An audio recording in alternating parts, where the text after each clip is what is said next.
ఈసారి మాత్రం జగన్మోహన్ రెడ్డి గారికి అమరావతి మీద చేసిన వ్యాఖ్యల ద్వారా నాకు కనపడినంత వరకు ఎక్కడ ఇటువైపు నుంచి కూడా మద్దతు అయితే కనపడటం లేదు. ఆయన ఈ సబ్జెక్టు మరి పొరపాటును టచ్ చేశారనుకోవాలా, లేదంటే వ్యూహాత్మకంగా టచ్ చేశారనుకోవాలా.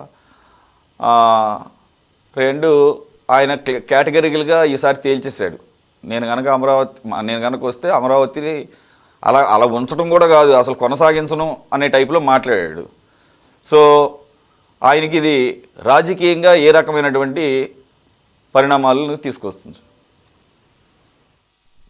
రాజధాని మీద తలెత్తినటువంటిది లేదా తలపెట్టినటువంటి వివాదం గురించి, దాని పరిణామాలు పర్యవసానాల గురించి జగన్మోహన్ రెడ్డి గారు ఎలాంటి గుణపాఠం నేర్చుకోలేదనేటువంటిది మనకి ఈ ఏడాదిన్నర కాలంలో జరిగినటువంటి పరిణామాలు స్పష్టం చేస్తున్నాయి.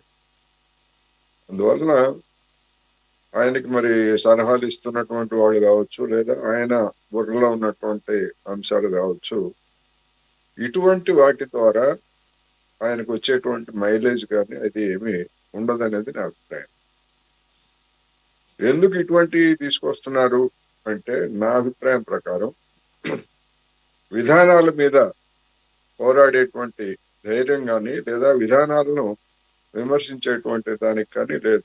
ఎందుకు అంటే, గతంలో జగన్మోహన్ రెడ్డి గారు అనుసరించినటువంటి విధానాలైనా, ఇప్పుడు కూటమి ప్రభుత్వం అనుసరిస్తున్నటువంటి విధానాలైనా రెండు ఒకటే. అందువలన వాటిని విమర్శించేట్లయితే గతంలో మీ సంగతి ఏమిటని చెప్పేసి వెంటనే కూటమిలో ఉన్నటువంటి పార్టీలు ధ్వజమెత్తాయి. అందుకని వివాదాస్పదమైనటువంటి అంశాలు లేదా యాదృచ్ఛికంగా వచ్చేటువంటి సమస్యలు వంటి వాటి గురించి ఆయన కేంద్రీకరిస్తున్నారు తప్ప, నిజానికి విధానపరమైనటువంటి అంశాల మీద ఎక్కడ జగన్మోహన్ రెడ్డి గారు మాట్లాడినటువంటి దాఖలాలు లేవు. అందుకని ఇది ఈ ధోరణి అనేటువంటిది చూస్తూ ఉంటే రాబోయేటువంటి 3.5 సంవత్సరాల్లో కూడా ఇదే విధమైనటువంటి వివాదాలని ఆయన రేకెత్తించడం, దాని ద్వారా తన కార్యకర్తలకి కిక్కెక్కిస్తారా లేకపోతే ఇంకేమెక్కిస్తారని మనకు తెలియదు. కానీ ట్రెండ్ చూస్తే మాత్రం ఇదే ధోరణితోటి, అంటే ఒక విధంగా చెప్పాలంటే కోర్ ఇష్యూస్ ని వదిలేసి ఈ విధమైనటువంటి వాటిని పట్టుకొని మళ్ళా జనంలోకి వెళ్ళాలనేటువంటిది ఆయన ధోరణిగా కనిపిస్తూ ఉంది. దానివల్ల ఫలితం వస్తుందా రాదా ఏమిటి అనేటువంటిది ఇప్పుడు ఈ ప్రభుత్వం, 3 పార్టీల కూటమి ప్రభుత్వం యొక్క వైఫల్యాలను బట్టి లేదా విజయాలను బట్టి ఉంటది. వైఫల్యం చెందారనుకోండి, వాళ్ళు చెప్పినటువంటి సూపర్ 6 కానీ, లేకపోతే చేసినటువంటి వాగ్దానాలను కానీ అమలు జరపడంలో, లేదా కల్పించినటువంటి భ్రమల్ని నెరవేర్చడంలో విఫలం చెందేట్లయితే అది జగన్మోహన్ రెడ్డి గారికి ప్లస్ పాయింట్లుగా మారేటువంటి అవకాశాలు అయితే ఉంటాయి. అలా కాకుండా ఇదే ధోరణి కనుక ఉండేట్లయితే రాబోయేటువంటి రోజుల్లో జగన్మోహన్ రెడ్డి గారు ఇంకా ఇంతకు మించి కొత్త అంశాలను తీసుకునేటువంటి అవకాశం అయితే లేదనేది స్పష్టం.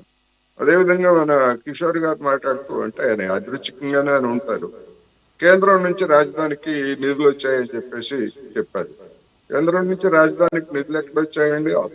అప్పులిప్పించారు. మనకి రాజధానికి అప్పులిప్పించారు తప్ప నిధులు ఒక్క పైసా కూడా ఇవ్వలేదు. అందువలన అటువంటి భ్రమల్ని, అటువంటి వాటిని జనానికి కల్పించొద్దు. కల్పిస్తే మీరే ఇబ్బంది పడతారనేది నేను ఈ సందర్భంగా కూటమి పార్టీలకి చెప్పదలుచుకున్నా. అందువలన విధానాల మీద కాదు, మొత్తం వివాదాస్పదమైనటువంటి అంశాల మీదనే నిన్న పవన్ కళ్యాణ్ గారు మాట్లాడినా గానీ, లేదా చంద్రబాబు నాయుడు గారు మాట్లాడినా గానీ, జగన్మోహన్ రెడ్డి గారు మాట్లాడినా గానీ విధానాల జోలికి వెళ్ళట్లేదు ఎవరు. ఈ విధానాలతో జనానికి వచ్చేటువంటి ఇబ్బందులు ఏంటి, దీని పర్యవసానాలు ఏమిటి అనేటువంటి వాటిని ఈ 3 పార్టీలు కూడా కన్వీనియంట్ గా, ఎందుకంటే ఒకే విధానాలు అనుసరిస్తున్నారు కనుక అనేది నా